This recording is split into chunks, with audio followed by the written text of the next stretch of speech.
And then there is another one. Yeah. Yo, what's going on? How y'all doing? I am Wavy. Hope everyone's doing well out there, all that good stuff. Had to get my Christmas shopping done, so that's why I've been the last couple of days, just trying to get that out the way. Got probably like 2 or 3 more people get some random stuff for. But that being said, let's get this wave back in effect. All right, by now I'm sure a lot of y'all have seen this chick right here. Today, my whole life could change. So this is going to be kind of like an educational, informative kind of session, a little bit more than usual. When I was in middle school, I remember in 8th grade, all the 8th graders would talk about it every year. Like since I was in like 5th or 6th grade, you'd hear about it. The 8th grade, one of the final projects in health class was an extensive STD project. And I'm talking about it needed pictures, it needed slides, it needed and we were allowed to get graphic. Google was different back then. And even now, if you go to it, but seeing some of those images from both hearing about it and seeing other students' projects, you know, being an underclassman and then having to do it myself, it was one of those things that scarred me for life, probably made me a lot more apprehensive than maybe some of my peers, you know, and I'm not saying, you know, I didn't have fun and stuff like that, but the way that it is now, it is scary. When you look at the stats and stuff like that and the locations of where these STDs are located, yo, it is crazy. It's expected, you know, because given the culture of these places, but it's crazy, yo. We're going to get into all of that, all right? So let's keep on rolling. So, yeah. It's not herpes. It's a cold. Don't believe that. I have some big bumps on your lips and all that. The previous girl, she's gonna get graphic into it. She talks about having, you know, an outbreak in her nether regions, and you know, it was uncomfortable to. It was painful. It was painful to urinate as well. I mean, like I said, I had that project, thankfully, back in the day where I was made aware of these things. You don't go swim without your trunks. Can't go outside without protection. And let's check it out because the numbers are going to tell it all, yo. So U.S. STI epidemic showed no signs of slowing down in 2021. Cases continued to escalate. All right.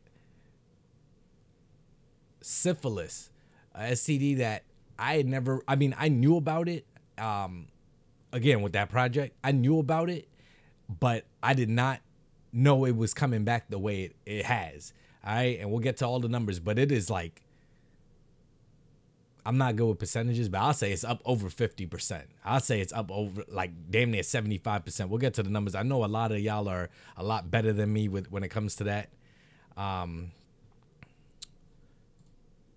But a quick synopsis of this chick so that, you know, we can get all on the same page with what's been going on with her and how her views have changed and how her whole her page's direction and everything has changed. So let's check some of it out. The amount of times that we have been catcalled tonight is disgusting, yeah. Can you feel that, nigga?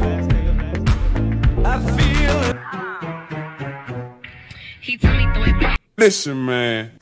Today, my whole life could change.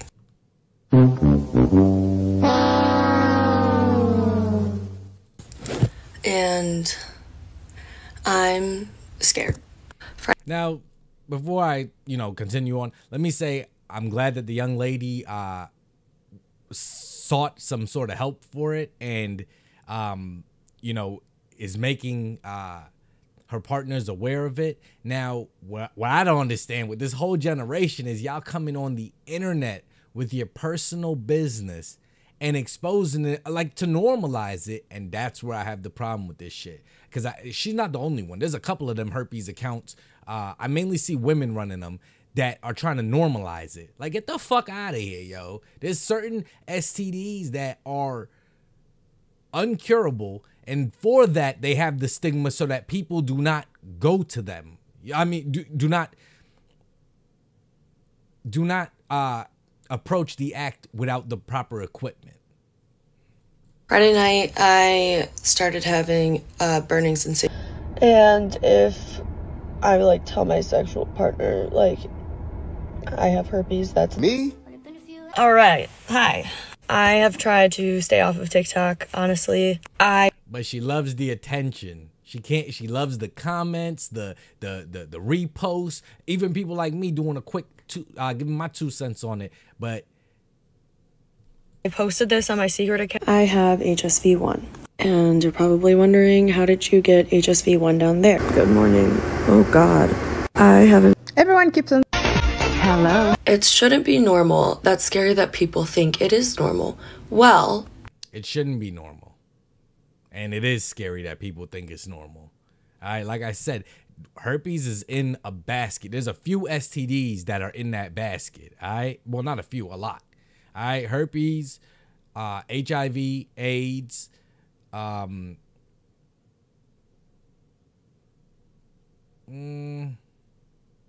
syphilis. I'll put in that category, even though it is curable.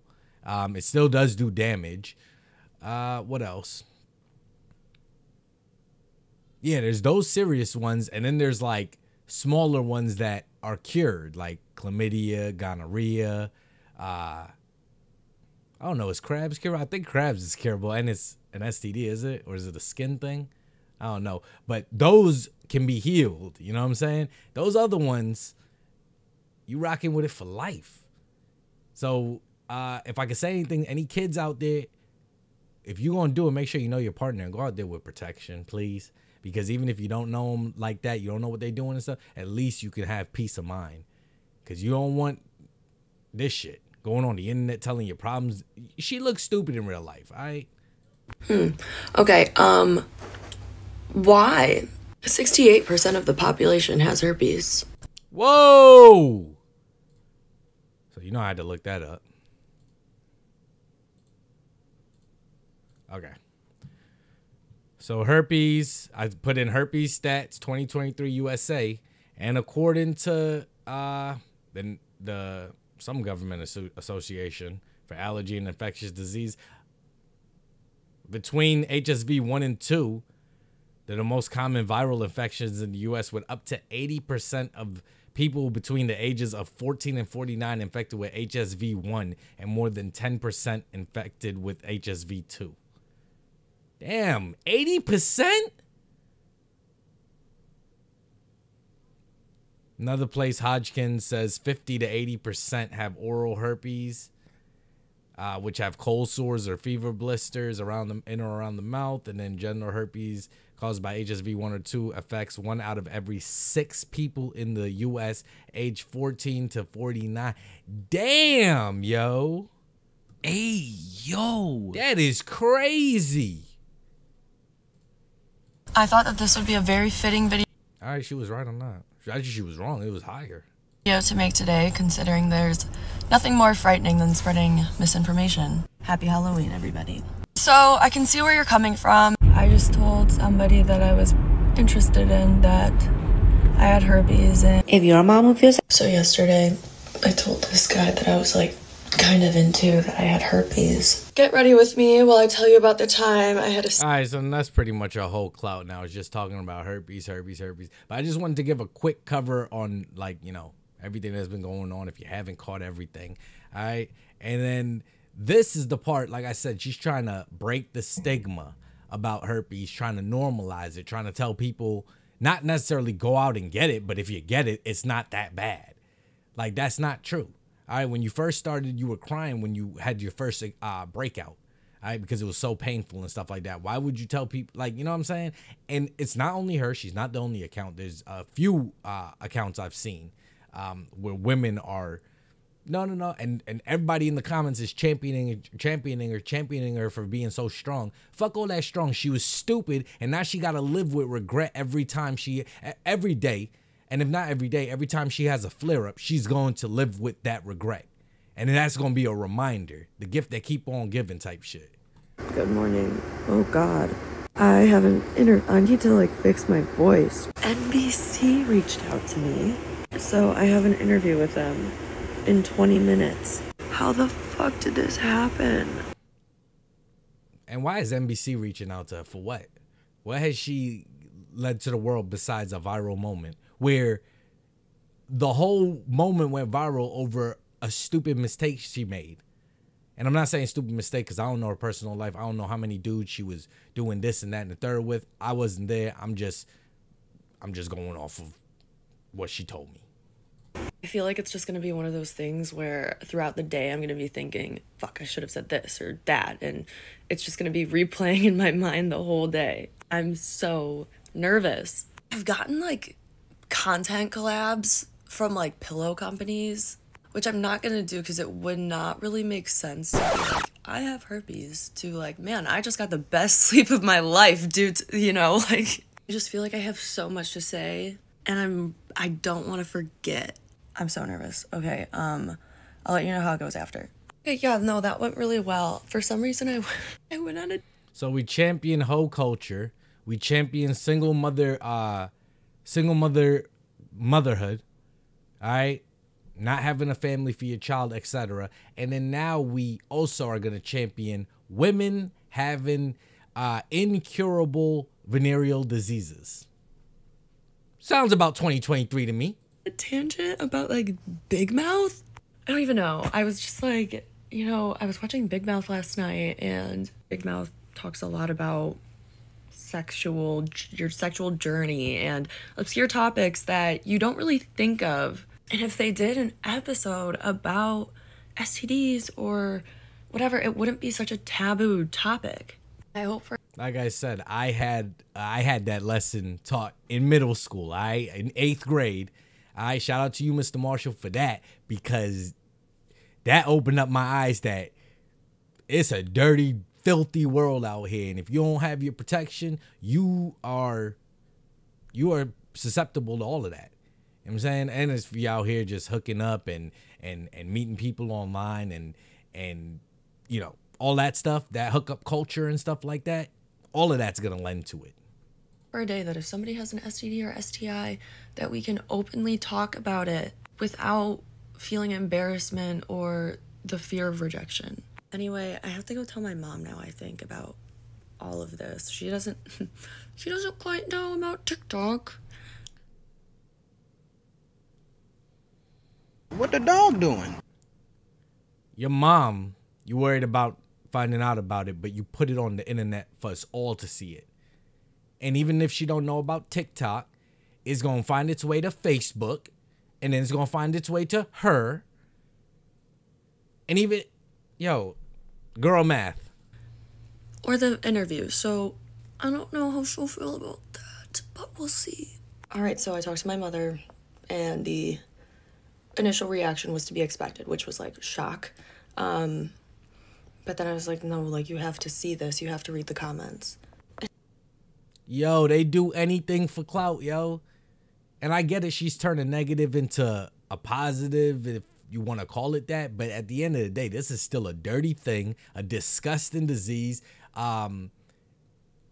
If you want to, go Google what a flare-up looks like with all that pus and shit like that. Like, that's what she's advocating for. And that's what she's saying needs to be normalized and destigmatized and this, that, and the third. No, shorty. Like, I'm sorry that you got to go through that, but don't try to have that 50 to 80% go up to 70 to 90%. Okay, just because you out here and you and other women are championing this type of shit. We already, like I said, we have a whole culture problem in this country. We have a single mama problem in this country, a STD problem in this country, and now you want to destigmatize it? Let me keep on rolling. So I read that one. So chlamydia, gonorrhea, and syphilis cases are all up from a decade ago, all right? And I get it. Everybody is going to be like, oh, yeah, that's just inflation. But, bro, I'm going to get to the serious one, okay? Chlamydia is at 1.4. It went as high as 1.8 in 2019, down to 1.5 in 2020, and up to 1.6 in 2021. All these are 2021 because the CDC and all of them are slow at putting up the stuff. All right, it's like 2-3 years behind. Y'all know how it goes sometimes. All right, so gonorrhea went from 334K, and it's been steadily trending up to 710. So it's about doubled, I'll say. A little bit more than doubled. All right, but this is the scary one right here. Syphilis, which was at less than 50,000 in 2012, jumped up to 176,000 in 10 years. 50,000 less than to 176,000 That's crazy. You know, and like I said, I remember when I was younger, only hearing about syphilis like here and there. It was one of those rare, like, you know what I mean? But to see it jumping up like this. So some of the numbers, these are going to be some of the most STD breakouts reported. All right. And this is going to be the map of the U.S. Now, it's reported, okay? Because I know that up here in Washington has STDs in the homeless encampments. I'm pretty sure New York should be the same color as California. And I'd even go as far as putting Florida at like a darker purple. Is there a darker purple in this? Well, maybe at this one too. All right, because come on, Miami culture, we understand what that is. Here in Georgia, Atlanta culture, we understand what goes on there. New York culture, California, LA culture, all that stuff is going to lend it. You know what I'm saying? And this is scary because I don't even think that this map is accurate. And this is from 2 years ago. All right, gentlemen, if you young out there, young women, be safe out there, yo. For real, be safe. Okay, as you get older, stuff goes down. Okay, infection rates peak between the ages of 20 to 34. Okay, and nearly half of all new STDs occur among people between the ages of 15 and 24. So y'all young people, y'all is hot and fast and hot in the way when you go take a piss. All right, but let's keep it rolling. So women,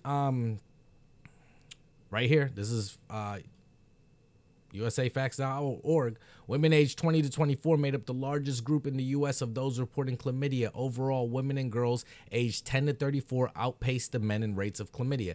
And women and girls, I've looked up a couple stats. I tried to find one. Young men and young women these days, it's completely different when it comes to sex. The young men are reporting the lowest sex numbers that they've ever had in recorded history.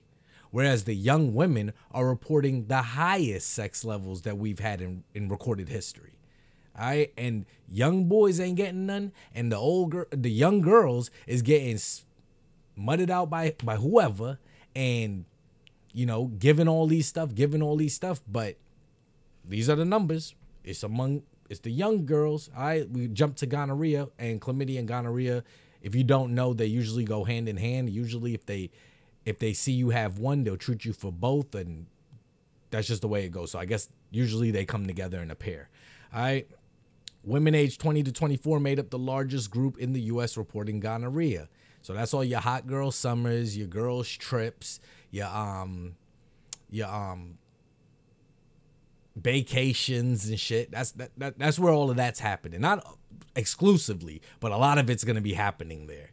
You know what I'm saying? And then I showed you the gonorrhea. And then we have the syphilis, which, you know, is high in men. This one's going to be higher in men. Rates of syphilis were reported by men 25 to 29. So then I got interested and I was like, syphilis? What's up with syphilis? Like, why is that rising like astronomically over the last, where was it? You know, here, even if from 2020 to 2021, 32% rise.